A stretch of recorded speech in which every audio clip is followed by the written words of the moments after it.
All right, folks, I'm going to try to tell you real quick why I think BMW sucks. Some of you guys may know I'm a huge BMW fan.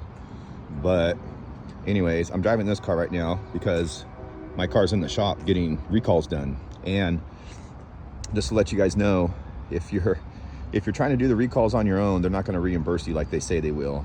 I had a major engine flaw or engine repair I had to do in my car about 3 years ago.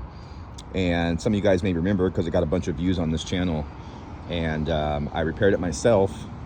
And it's probably somewhere in the ballpark of $700 to $900 repair.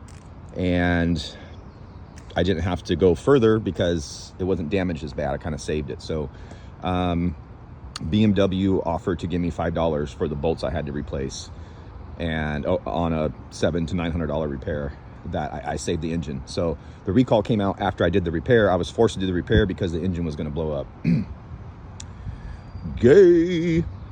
Guys, this is like a 2025, I think. It's a 330. It's an X drive, okay? So it's four-wheel drive, all-wheel drive, whatever you want to say.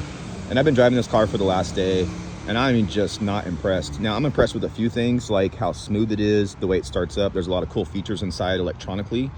But the way this car drives, I'm just not a fan, you guys. I just took the long way to work this morning and went through some twisties.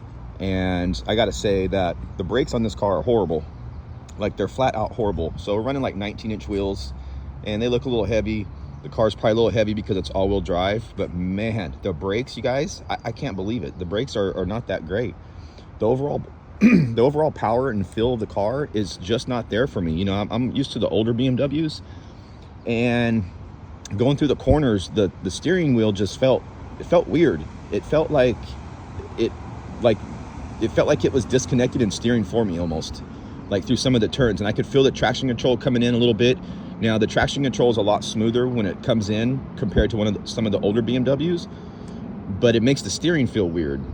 And then the brakes. And so I'd say acceleration off the line, my old 2011 128 would probably get this off the line, but this thing pulls like a freight train once you get above like 50, 60 miles an hour. It really pulls hard, so that's kind of cool.